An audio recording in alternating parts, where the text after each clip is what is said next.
back to installment number 6 of our lunchtime series on Thursdays on a journey through Jewish philosophy. And today's talk, not a simple talk. As some of you may have guessed, we are progressing through the journey of Jewish philosophy at a pace. And I'll remind us that last week we looked at two important thinkers sitting really at the end of the Middle Age, at the end of the medieval period, who are developing new ideas about ways of looking at Jewish thought and philosophy, but still really belong in a medieval mindset. What we're going to look at today is really the thinkers that are the hallmark of a completely new paradigm of thought in the world. And I know that with this learned audience, I don't need to explain basic concepts, but it's worth just reminding ourselves that the Enlightenment was not simply just another idea. It was a groundbreaking shift in human thought that basically produces the world we live in today. There are now the two thinkers I'm going to look at today. I'm going to be looking at Spinoza, and I'm going to look at Moses Mendelssohn. And what I want to do is I just want to ground those historically and to see everything that is going on around them in terms of what we call the Enlightenment. There are many, many different views on exactly what constitutes the Enlightenment and what its span is and what it is. So I'm going to spend just a minute or two explaining that while I wake up and have another sip of coffee. I'll climb into consciousness, so I'm going to have my own personal enlightenment here. Basically, the Enlightenment is a groundbreaking shift that, if we were to summarize it in any way, we could say that the grounding of knowledge in philosophy, in politics, in a great many different fields of human thought,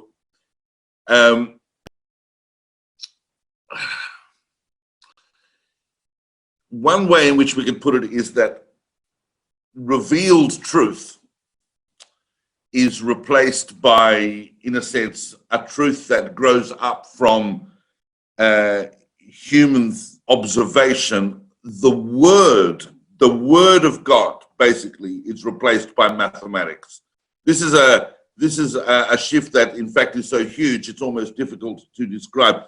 Probably the figure that is most associated with the beginning of the Enlightenment, and there are many views on this, would be someone like Descartes.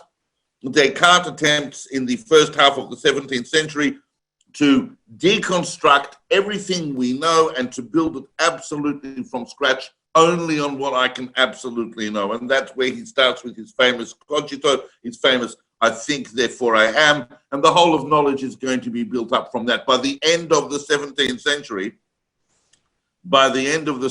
century, we have already at Newton, and the publication of Newton's Principia Mathematica was a crowning achievement of the Enlightenment. It explained the basic, what was going to become the basics of the laws of physics. It was able to describe the motion of the planets. Newton was able to, he didn't discover gravity, but he was able to basically describe its principles. We had huge developments in political thought, Hobbes, Locke, and so on. Leibniz and Newton are both involved in the invention of calculus. This is setting the groundwork of modern mathematics, modern science, and the modern world. But as you can imagine, people did not stop thinking about God, and people did not stop thinking about metaphysical truths, and people did not stop thinking about Jews and what we're going to do with Jews and Judaism as we move into the modern world. So that's a kind of a very, very rough background to the period we're talking about. The 17th century, which we've spoken about elsewhere in great detail, is a time of turmoil. But we are going to zoom in. Look, towards the end of the 18th century, the famous German playwright and man of letters, Gotthold Ephraim Lessing, who we're going to talk about in a few minutes, on his deathbed, apparently, admitted that if he believed in anything, he was a Spinozist. What is a Spinozist? And that's a very, very telling statement, because throughout the 17th and 18th century, Spinoza's name became identified with a type of atheism. We have to remember that in the 17th century and the 18th century, people found the idea of letting go of the medieval notions of God, of a personified God, as very, very threatening and very, very dangerous. And yet the modern world was pushing that idea upon us, pushing us to determine what we could know about God in any real sense. Spinoza, as I don't need to tell you, sits on the borderline of being a Jewish philosopher. Some people want to say he's not really a Jewish philosopher at all. He is a world-level thinker, but he definitely emerges from a Jewish milieu, and the things he has to say have a huge impact on everyone, including Jewish philosophy. So we're going to talk about him in that context. He's obviously living in Amsterdam, and those of us who are familiar with the 17th century will know that Amsterdam is really the place you want to be in the 17th century. Holland was effectively a world superpower, certainly in commercial terms. Amsterdam, very, very strong, but very, very self-protected Jewish community. And this young man is sitting up the back of the Portuguese synagogue, reading Maimonides, reading Crescas, but then starts to have ideas about reality that are too powerful, too strong for his community to contain. And what really, really inflamed Spinoza was his reading of Descartes. And that was going to be something that he was going to spend the rest of his not terribly long life negotiating with in order to present probably the Enlightenment's purest conception of God. As you know, the Jewish community of Amsterdam put Spinoza in cherem. They put him in excommunication. There are different views as to why that was the case, but there's no question that it had to do to some extent with his incredibly radical views. The first thing we know of Spinoza's writings really is his famous Tractatus Theologico-Politicus. Spinoza didn't just write metaphysics, but he wrote also about politics and about what the ideal society should look like. But in the course of doing that, he was attempting to free the state, the new emergent ideal state that was emerging from political discussions in the 17th century, to free that from the influence of religion. And in order to do that, he launched himself into revealed religion and attempted to work out exactly what is going on there. A very, very Enlightenment project, but why it was so threatening for people is that Spinoza was an extremely honest thinker and held himself at a very high ethical level. So I'm not going to go too much into that right now. That's a separate kind of topic, except that we need to understand that Spinoza sits as kind of like the granddaddy of biblical criticism. For Spinoza, the Torah was not written by God. The Torah was not even written by Moses. It was written by a whole lot of people that came after. This is a thought that is radical in the paradigms of Jewish thought. It doesn't surprise us too much today. But in the 17th century, these ideas were incredibly shocking and they needed to be absorbed. The Jewish community of Amsterdam could not absorb them, and Spinoza was evicted. And he went and he lived, he didn't become a Christian, he didn't become anything else, he just went and lived in another part of Holland.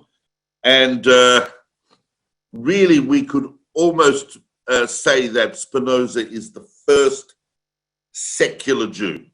In some ways, he's kind of like the first secular person, but certainly in terms of the Jewish continuum, he is a paradigm of someone who didn't have a religion that we would recognize except that his own contemplative thoughts. The book that really, really gives us an insight into Spinoza's ideas is, of course, the book that was published just after he died, which is his Enlightenment masterpiece called The Ethics. And so I'm just going to talk about that for a few minutes, because that's really where I want to drive at, because I want us to be able to understand this shift. Some people will be upset that I'm spending this amount of time on Spinoza, but he's a very, very contentious figure, because his thought is so profoundly different from anything that had come before, and because it's so effectively difficult to refute, that a lot of people find Spinoza very threatening. But what is Spinoza telling us? Having come in this completely new era, after we'd gone right through the Middle Ages discussions of trying to establish through our own speculative deductions what is philosophical truth, what is God, what is the relationship between God and the world, what is humanity, how does God know things, how do we know things, all of those, do we have free choice, and so on. All of those discussions that were troubling the thinkers of the Middle Ages, who were trying to establish, particularly the ones we've looked at, attempting to establish a place for revealed religion, such as Judaism, in the light of philosophical truth. And once those philosophical truths started breaking down in the 17th century, once people realized that Aristotle was no longer really representative of the world as they knew it, then it was only a matter of time before we started to investigate what it is we actually know about God. So let's dive in and have a look at really the essence of what Spinoza is saying, because there are many, many different views about what are the main features of Spinoza's thought. Some of it's very famous, but we really need to look at this just to isolate the key points that are going to affect Jewish thought as well. And the first thing that we know about Spinoza famously, if you were to ask any taxi driver, what does Spinoza say? So he'll tell you that in the Ethics, what Spinoza is first and foremost concerned about, certainly in the first part, is the notion of God. It's not the case that Spinoza is denying the existence of God. So to equate it with atheism is a little bit of a subtle perspective. What Spinoza is telling you is that reality, all of reality, is God. There's only one substance that can possibly exist. If we're going to say that God is infinite, and if we're going to say that God is the only self-caused substance that can exist, then the only thing that can exist is God. There's no distinction within that reality between a God that sits above it and a humanity that sits below, and an earth that is created by a God that sits outside of everything. All that exists is God. God is all that exists. Why this is regarded as an atheistic concept is, of course, because there is no vertical relationship whatsoever, no idea of a personal God, no idea of a God that is concerned with a moral program, with humanity specifically, or even with specific elements within humanity. Everything is God. And of course, nature is a manifestation of God. And that's what leads some people to think that Spinoza, at the end of the day, is a pantheist, because he identifies nature with God.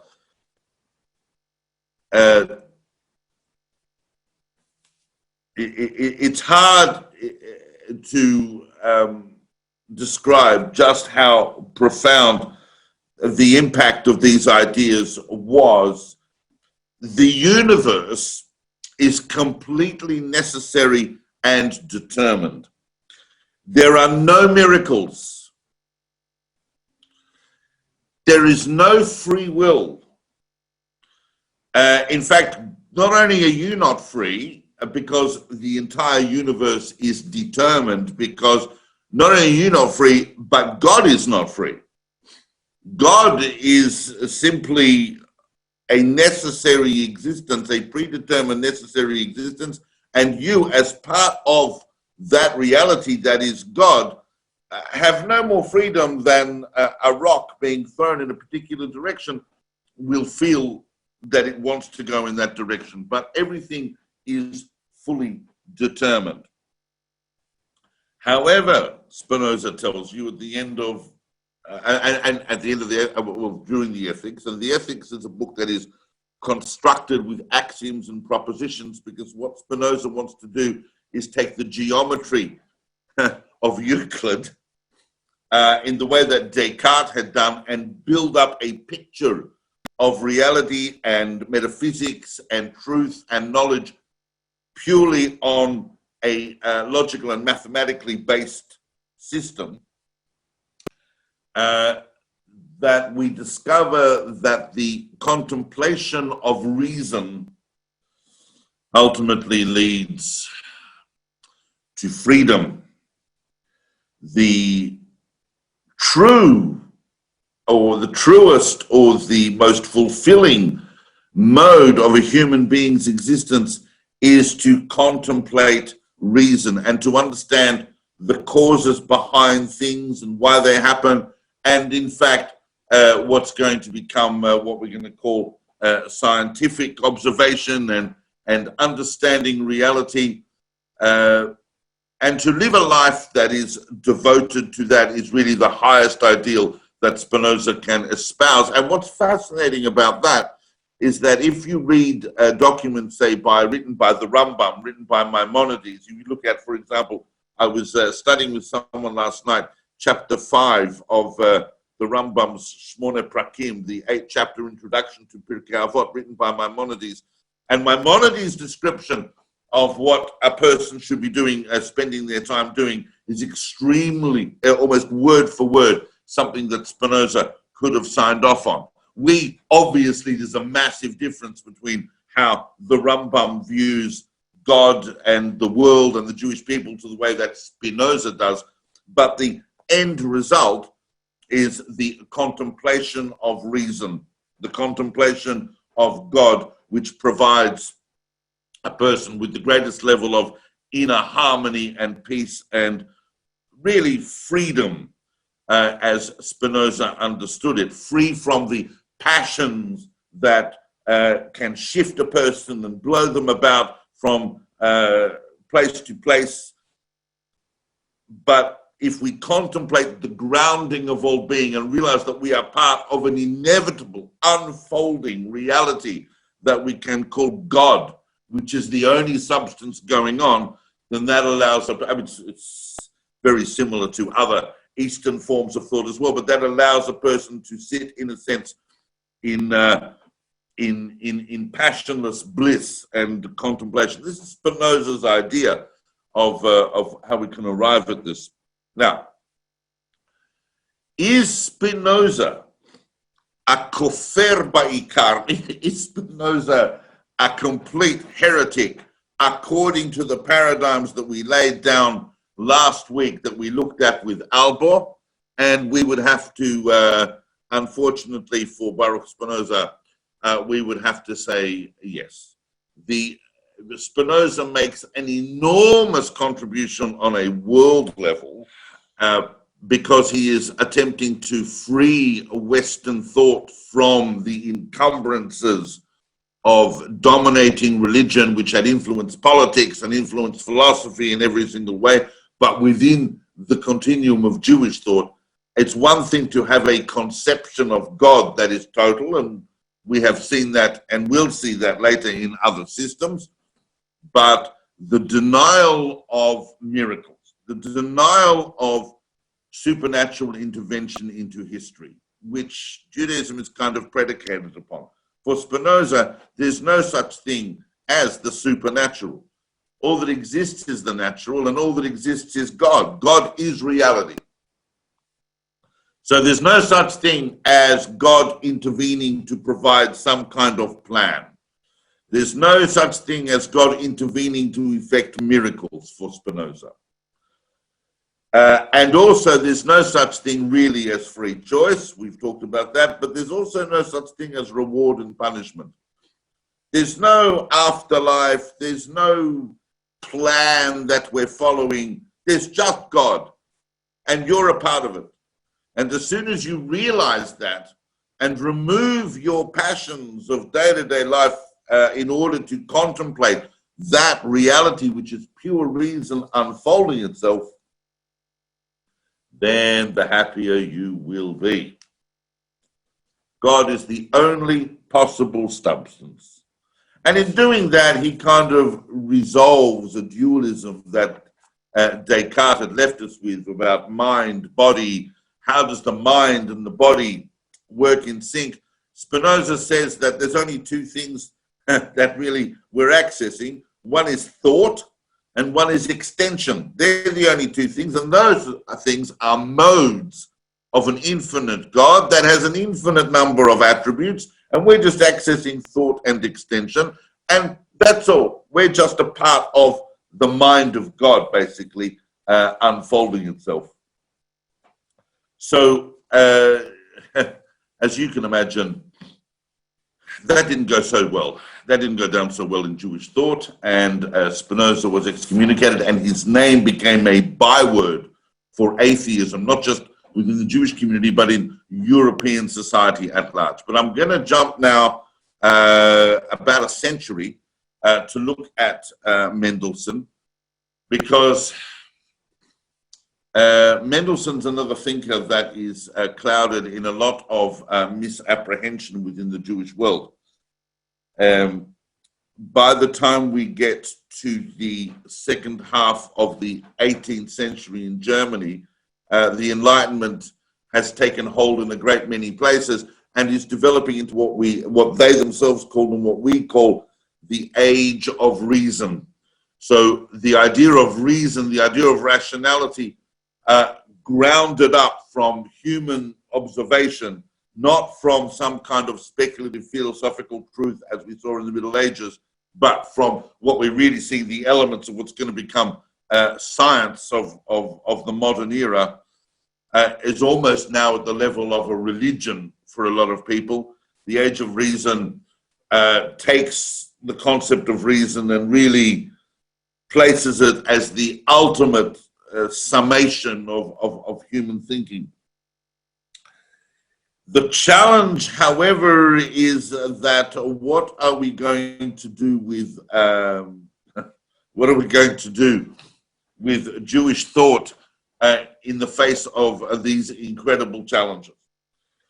Because the Enlightenment is so profound a shift that it's going to take some very, very serious efforts to set up a thought paradigm going into and as part of the Enlightenment for the Jewish world, and that had not yet happened. So the main reaction of the Jewish world to the Enlightenment was simply to block it out and to shutter it. Jews were not trying to absorb that into the Jewish world, and nor really were Jews being pressured to do that, either internally or externally, because in the 17th and 18th century, Jewish communities are still, in a sense, on the outer of the intellectual buzz and life of Europe. That's going to change during the course of the 18th and 19th centuries with emancipation, but emancipation has not happened yet.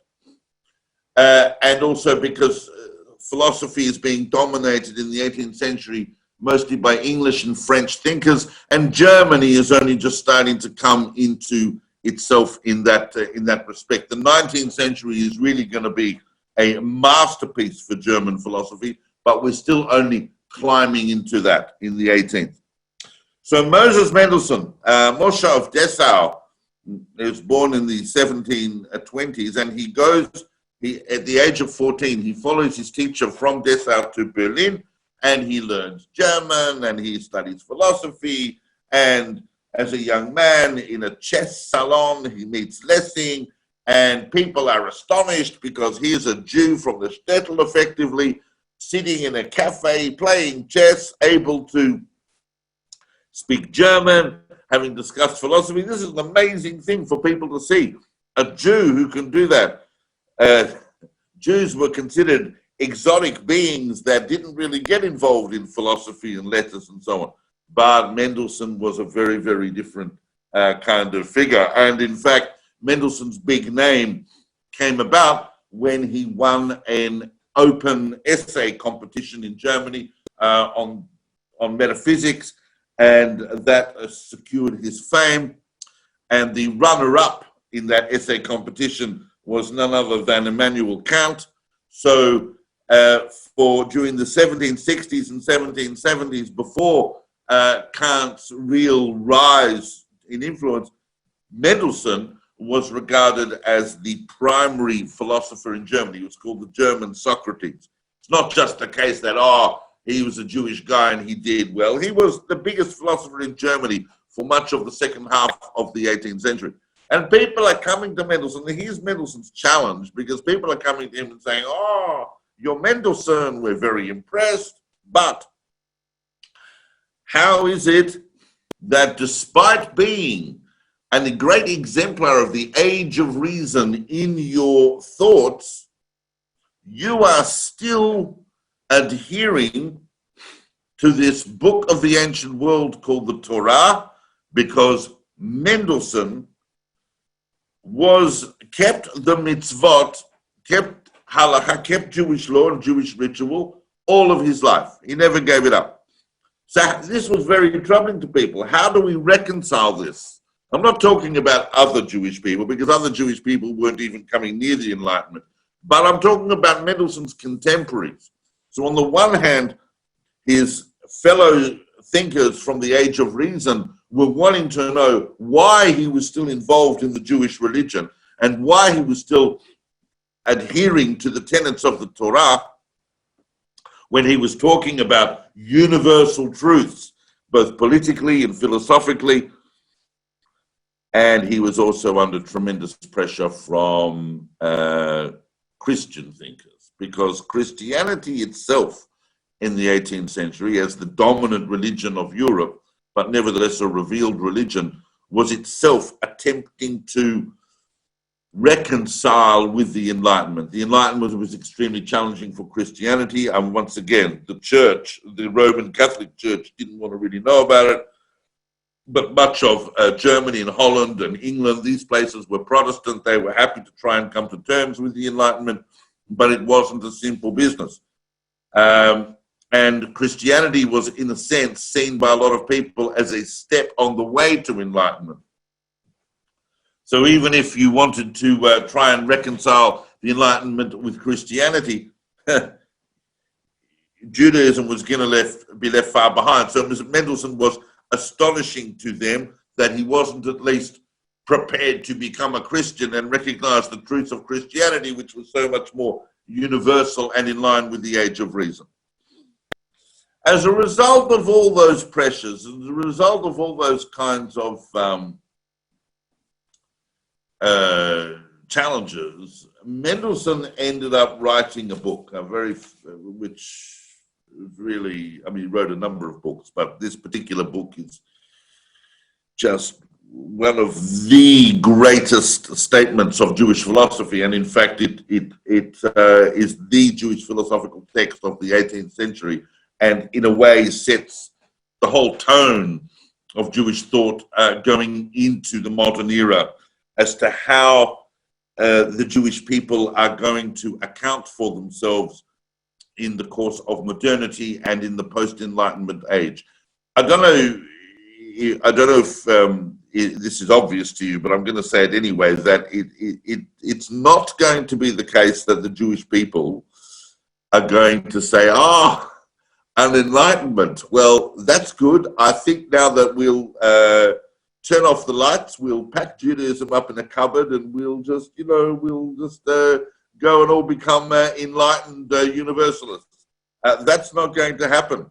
The Jews are going to be around till the end of history, I'm here to tell you, as was promised to their ancestors, but they live in a world that is real and a world that they have to absorb and that needs to absorb them. And Judaism is very, very capable of accommodating different ways of looking at the world and changing in accordance with that. But nevertheless, it has to account. So how are we going to count with the Enlightenment? And Mendelssohn writes Jerusalem. He writes the book Jerusalem. And a lot of people have read Jerusalem, but they haven't paid attention to its subtitle, because the subtitle of Jerusalem is On Religious Power and Judaism. Jerusalem is a political manifesto as much as it is a philosophical one. And when I say a political manifesto, we immediately go, because we're sitting in the 20th and 21st century, so we're going, Jews, political manifesto. Does that mean he's talking about Israel? Does that mean he's talking about a Jewish state? No. We're not anywhere near a Jewish state just yet with Mendelssohn. In fact, the idea of a Jewish state to Mendelssohn would have just seemed completely out of left field. The Jews were still not even emancipated within the countries that tolerated them, let alone being able to think about some kind of national political entity. And nation states are really a product of the 19th century following Napoleon and so on. But Mendelssohn's living in an age where we're talking about enlightened despots, that is, kings who have absolute power, but who've nevertheless read a couple of books in the Enlightenment, so they feel that they can be enlightened despots and so on. But political systems are not really, political systems are under threat in the 18th century, which is going to end with a bunch of revolutions. But we're not yet at the level of nation state. When Mendelssohn is talking about, when Mendelssohn provides a political platform for Jews, he's talking about justifying the existence of Judaism within the modern world and within the modern nation state as it's emerging in the 18th century. And particularly the intellectual challenges that are coming to Jews, such as those coming to Mendelssohn, and when they're asking him why he adheres to the Torah. And one of Mendelssohn's big ideas that is very, very important for us to understand going forward is this. The Torah, says Mendelssohn, and here, just before I make this point, I was suddenly realizing that, because I wanted to contextualize this properly. A lot of people are troubled by Mendelssohn. I've got to tell you that in the religious world today, a lot of people, I've got in trouble in the religious world from speaking about Mendelssohn, because Mendelssohn is misunderstood by a lot of religious people, and they think that he is the father of reform and the granddaddy of the Haskalah. It's true. He's the father of the Haskalah, of what we call the Jewish Enlightenment, which is a terrible term, but the Haskalah, he's not the father of the reform movement, and he's not the father of modern Jewish political systems, but he is the father of the Haskalah, because he does have a view that Jews need to broaden their understanding of the world in line with the Enlightenment and become a part of the society in which they live, intellectually as well as politically. But Mendelssohn tells you in Jerusalem and elsewhere that for him, the Torah is not coming to tell him metaphysical truths. The Torah is not a book of philosophy. The Torah is revealed law. Every nation has its laws. The Enlightenment still believed in nature, and it believed that different nations had different types of characteristics and therefore had different types of legal systems. And this is the legal system pertaining to the Jewish people. The Jewish people are a distinct entity in the world, whether you like it or not. We don't have a country and a state at the moment. And that's what Jerusalem is based on, or what that state might look like or entail. But differences exist in nature, and these are the laws of the Jewish people. The Torah is a book that tells me how to live. However, says Mendelssohn, no one can tell me how to think. This is a very, very important point that is reflecting Spinoza as well. No one can interfere in my private belief systems. Now, ultimately, the true religion of humanity, Mendelssohn would tell you, is reason. There's no question about it. Rationality and reason, and we're in the age of reason, that's the true religion of humanity as a whole. But individual nations have their own particular frameworks of law and behavior.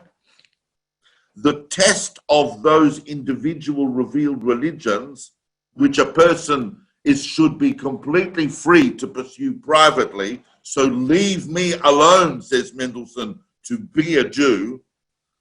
But the test of any individual or particular spiritual system is, of course, its effect on conduct. You will know it by the conduct of the person who follows it and believes it. That, of course, was the idea behind Lessing's famous play, Nathan the Wise, that was kind of based on Mendelssohn, that the truth is revealed by those who have it in their conduct and in their behavior. But everybody should be entitled to their own religious beliefs. I happen to believe that there are better ways of believing than Christianity, says Mendelssohn, but if you want to privately believe that and don't disturb the civic harmony in your beliefs, then you should be allowed to believe it.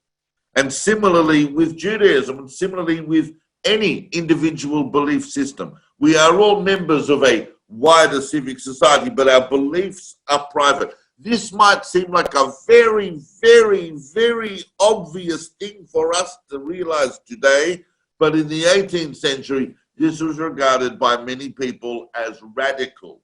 The idea that we had some kind of civic, secular persona, but privately we had belief systems that were particular and based on revealed truth.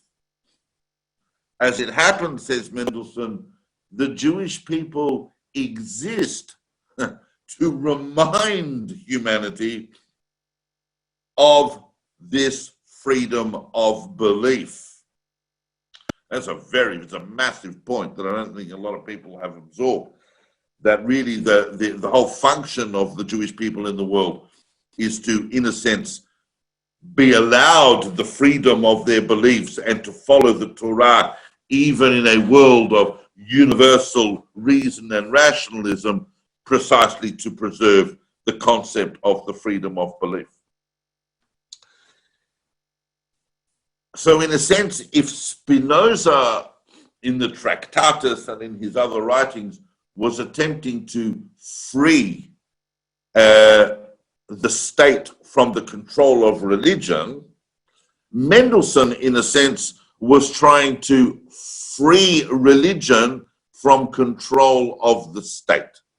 And this is a very, very, very important time to be doing this, because we're going to see over the next century or so the rise of nation states. And Mendelssohn is concerned that religious belief is able to maintain its own integrity and to maintain its own corner with that, and that individuals have the right to the freedom of belief.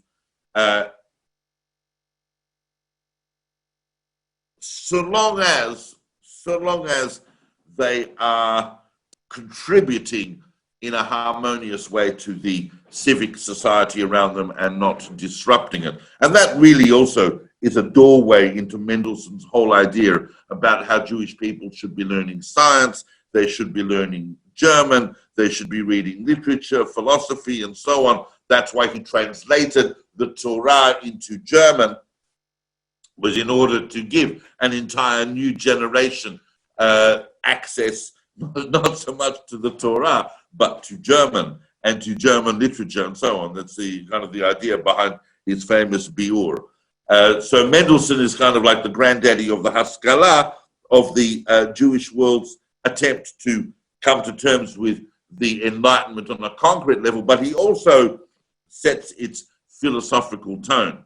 And in many, many ways, those ideas have been absorbed into our understanding of how we are as a Jewish people in the modern world. In other words, we go about, we're part of a society, and we respect the universal aims of that society, but we fully expect that we are going to be respected within the corner of our own religious beliefs within that society, and that we will be allowed those beliefs without interference. These are very, very important points within the construction of a political framework that can allow particularities to exist in the age of reason.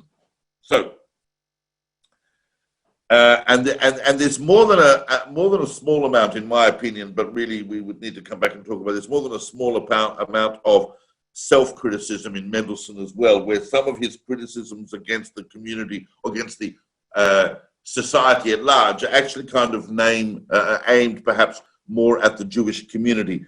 It is true, as the Kuzari had already pointed out in the 12th century, that Jews struggle with power when we have it. And that's a whole other subject, but Mendelssohn was very, very keenly aware of that.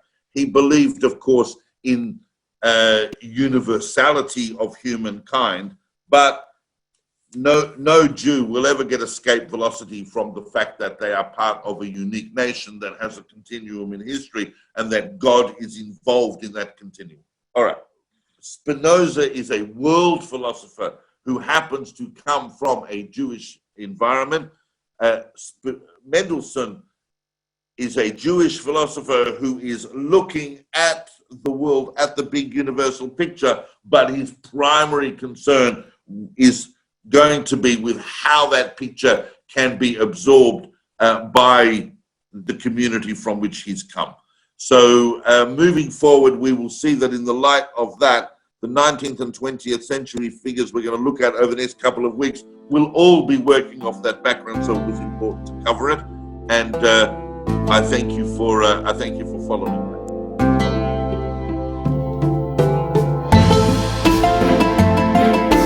Thank you for listening.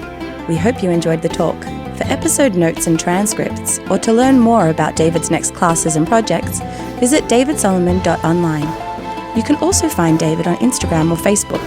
Thank you. We hope to see you again soon.